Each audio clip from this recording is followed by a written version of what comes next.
లే చెయ్యు ప్రభా, కళ్ళు నొప్పులేస్తున్నాయి ప్రభా, లే చెయ్యు.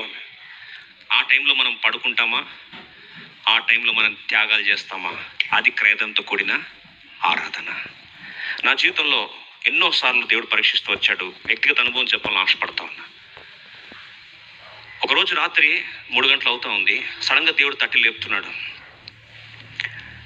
తట్టి లేపేసరికి లేస్తున్నాను. అది గుండెంత బరువెక్కినట్టు అనిపిస్తూ ఉంది. తలనొప్పి వస్తూ ఉంది. కళ్ళు మంటలు ఉన్నాయి. నిద్ర లేదండి. అప్పటికి ఆల్మోస్ట్ ఒక 4 వీక్స్గా నిద్ర లేదు. ఆ రాత్రి బాగొచ్చి పడుకుందాం అనుకున్నా, మంచి నిద్ర తీసుకుందాం అనుకున్నా. ఆ రోజు దేవుడు తట్టి లేపుతా ఉన్నాడు. అసిడిటీ ఉంది. అప్పటికి రాత్రి నిద్ర లేదు. తలనొప్పిగా ఉంది. వామిటింగ్ సెన్సేషన్ వస్తూ ఉంది. రాత్రి 3 గంటల సమయంలో దేవుడు లేపి, ఆ టైంలో లేపిన తర్వాత ఏంటి ప్రభు ఇలా లేపావని పడుకొని ట్రై చేస్తా ఉన్నా. నిద్ర పట్టట్లే. ప్రభు అన్నాడు, తీసుకో, పేపర్ తీసుకో, పెన్ తీసుకొని రాయడం స్టార్ట్ చేయమన్నాడు. రాయడం స్టార్ట్ చేస్తే అప్పుడు ఆ లైన్ ఇచ్చాడండి, అంతా నా మేలుకే. ఆ లైన్ పెట్టాను. తర్వాత తలనొప్పి ఇంకెక్కువైంది. ఇదేంటి ప్రభా, ప్రశాంతంగా పడుకుని నన్ను లేవనెత్తావు, రాత్రి రాయమంటున్నావు, ఇది ఏంది, పదాలు ఇవ్వట్లేదు. చరణాలు వస్తూ ఉన్నాయి. చరణాలు అంటే వరుస పెట్టి లైన్ లాగా ట్రైన్ పట్టలాగా పోతా ఉన్నాయి. 1 2 3 4 కిందకి వెళ్ళిపోతా ఉన్నాయి. పల్లవి చరణం మాత్రం టైం పడతా ఉంది. చరణం టైం పడుతుంది, అనుపల్లవి టైం పడతా ఉంది. ప్రభా, నాకు రావట్లేదు ఏంటిది అని చెప్పి సుమారు 5 అయిపోతుంది, 6 అవుతా ఉంది. అమ్మ నాన్న ఇద్దరు బయటకు వచ్చాను మార్నింగ్ ఫ్యామిలీ ప్రేయర్కి. ఏంటన్నా ఇంకా మేల్కొని ఉన్నావా? మేల్కొని ఉన్నాను. రాత్రి 3కి మేల్కొన్నావు, 12కి మేల్కొన్నావు. మేల్కొని ఉన్నాను. ఆరోగ్యం మీద ప్రభావం అవుతుంది. లాస్ట్ 2 వీక్స్ నిద్ర లేదు. మళ్ళీ ఈరోజు మార్నింగ్ యూనివర్సిటీకి వెళ్ళాలి కదా అన్న. లేదు, దేవుడు నన్ను రెస్ట్లెస్ చేస్తున్నాడు డాడీ, నా వల్ల కావట్లేదు, రాసేదాకా నా వల్ల కావట్లేదని. అలాగే ఉదయం 6 అయింది, రాశాను. 7 అయిపోయింది. ఇంక బయలుదేరి తిరిగి డిపార్ట్మెంట్కి వెళ్ళాల్సి వచ్చింది. డిపార్ట్మెంట్స్ రిటర్న్ వస్తూ ఉన్నాను. కార్లో డిస్టర్బ్ చేస్తూ ఉన్నాడు దేవుడు. నైట్ ఇంటికి వచ్చిన తర్వాత అక్కడ పడుకుందామంటే అప్పుడు కూడా డిస్టర్బ్ చేస్తూ ఉన్నాడు. అప్పుడు పదాలు ఇస్తూ ఉన్నాడు. ఆ యొక్క మహోగ్రమం కనీసం సుమారు 1.5 డే దాకా కొనసాగింది. లాస్ట్కి సాంగ్ రెడీ అయిపోయింది. తర్వాత పండుకుందామంటే ఆ పాట రికార్డింగ్. అంటే వరుస పెట్టి ఒక 2 వారాలు నిద్ర లేకుండా దేవుడు చేసి అంత అయిపోయిన తర్వాత ఇప్పుడు ఒకసారి వెనకలు తిరిగి చూస్తే ఆ రోజు ఒకళ్ళు పడుకొని పోయి ఉంటే, ఏముందిలే అని చెప్పి లైట్ తీసుకొని నిద్రపోయి ఉంటే, ఒక్కసారి వెనకలు తిరిగి చూస్తే నాకు జల్లుమంటుంది. ఎందుకు తెలుసా అండి? కొన్ని లక్షల మంది ప్రాణాలు దాని మీద ఆధారపడ్డాయి. Millions of peoples lives are hanging on it. నాకు అర్థం కాలే అప్పుడు, ఆ రోజు అర్థం కాలే. ఆ టైంలో దేవుడు క్రయధనం కోరితే సాకులు చెప్పి సోమరోళ్ళగా నిద్రపోవచ్చు. ఆ టైంలో వంకలు చెప్పి పడుకుంటే నష్టమేమీ లేదని అనుకుంటాం. కానీ అభిషేకం ఏమవుతుందండి? లైట్ తీసుకుంటాడు దేవుడు. కొన్నిసార్లు దేవుడు నీ త్యాగాలు కోరుతున్నాడా? అగ్ని పరీక్ష. ఒక్కగానొక్క కొడుకండి. ఎవరికి?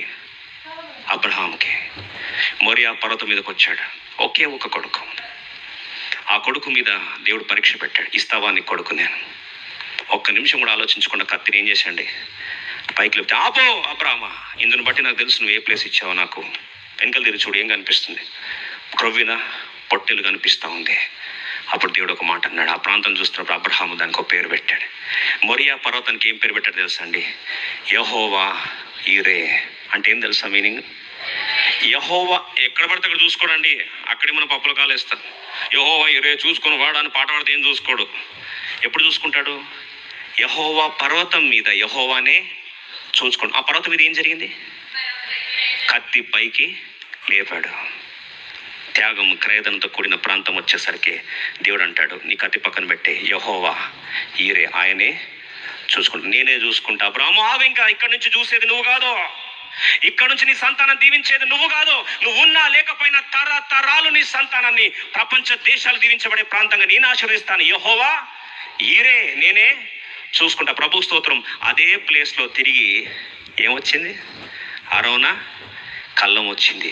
అదే ప్లేస్ మళ్ళీ దావీదు ఏమంటాడు? ఫ్రీగా తీసుకొని ఏం చేయాలి? త్యాగముతో కొనుక్కుంటా అని అరోనా కొల్లని త్యాగంతో కొన్నాడు. అదే ప్లేస్లో ఏమొచ్చింది? సొలొమోను దేవాలయం వచ్చింది. అదే ప్లేస్లో ఏమొచ్చింది? మందసము, భూమి ఆకాశము కలిసే ప్రాంతం వచ్చింది. అదే ప్లేస్లో ఏమొచ్చిందంటే తిరిగి యెరూషలేమును కేంద్ర బిందువుగా చేసుకొని ఆ దేవాలయము సమక్షములో దేవుని సన్నిధి దిగొచ్చే ప్రాంతంగా తీసుకురావడానికి కారణం ఏంటంటే క్రయధనంతో కూడిన ఆరాధన. ఈరోజు ప్రియ సోదర దేవుడు నీ జీవితంలో త్యాగాలు కొన్నిసార్లు కోరుతాడు. అది నిద్ర త్యాగం కావచ్చు, కొన్నిసార్లు నీ విలువైన ఆస్తి త్యాగం కావచ్చు, కొన్నిసార్లు బంధాల త్యాగం కావచ్చు, కొన్నిసార్లు రెప్యుటేషన్, నీ యొక్క పరువు ప్రతిష్టల త్యాగం కావచ్చు, కొన్నిసార్లు నీకు ఇది నా ప్రాణం అనుకునే దాని మీదనే దేవుడు అడుగుతాడు, ఇది నీ విలువ ఇస్తావా లేదా అని. దాని అర్థం ఏంటంటే, ప్రభువా నేను నీకు అంత విలువ ఇస్తున్నాను కనుక విలువైంది ఏం చేస్తున్నాను, నీ చేతిలో పెడుతున్నాను. అలా పెట్టినప్పుడు మలాకి 3:11 చూడండి, పంటను తినివేసే పురుగును నేను గద్దిస్తా. అకాలముగా ద్రాక్ష పండ్లను తినివేయు పంటను నేనేం చేస్తాను, ఆ పురుగులను నేను గద్దిస్తా. ఎందుకు గద్దిస్తానంటే మలాకి 3:10 రాస్తుంది, నీ యొక్క దశమ భాగం అంతటి తీసుకొచ్చి నువ్వేం చేశావు, నా యొక్క ధనాగారంలో తీసుకొచ్చి నువ్వు సమర్పించాను. నా మందిరంలో ఆహారం ఉండినట్లు 10వ భాగం అంతా మీరు నా మందిరపు నిధిలోని తీసుకొని రండి. దీనిని చేసి మీరు నన్ను శోధించడలా నేను ఆకాశ వాక్యులను విప్పి పట్టచాలంత విస్తారం దీవెనలు కుమ్మరించిన సైన్యాధిపతి యెహోవా అని చెప్పి క్రయధనంతో నువ్వు త్యాగం చేస్తావు. నీ విలువైందే, ఎస్, నీ ఆస్తి విలువైందే, నీ డబ్బు విలువైందే, నీ సమర్పణ విలువైందే, నీ కన్నీరు విలువైందే, నీ నిద్ర విలువైందే, నీ బంధాలు విలువైందే, నీ ఆరోగ్యము విలువైందే. కానీ ఆ విలువైందే తీసుకొచ్చి ప్రభుకి ఇస్తున్నామంటే దానికంటే ఎవరు విలువైన వాళ్ళండి, దేవుడు విలువైన వారు. అది జరిగిన రోజు ఆటోమేటిక్గా తెగులు ఏమవుతుందండి, ఆగిపోతుంది. ఆశీర్వాదము ఖచ్చితంగా ప్రాంతాన్ని, భూమి ఆకాశం తెరవబడుతుంది. ఆకాశ వాక్యులు విప్పి దేవుడు పట్టచాలంగా ఏం చేస్తాడు, దీవిస్తాడు.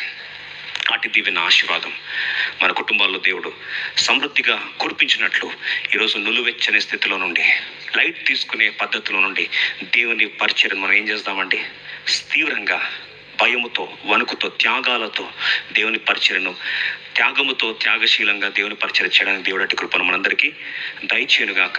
ఒకటే లైన్ చూస్తే మోరియా పర్వతం స్టార్ట్ అయింది, యెహోవా ఈరేకి వచ్చింది, యెహోవా ఈరే నుండి అరోనా కల్లంకి వచ్చింది, అరోనా కల్లం నుంచి సొలొమోను దేవాలయంకి వచ్చింది.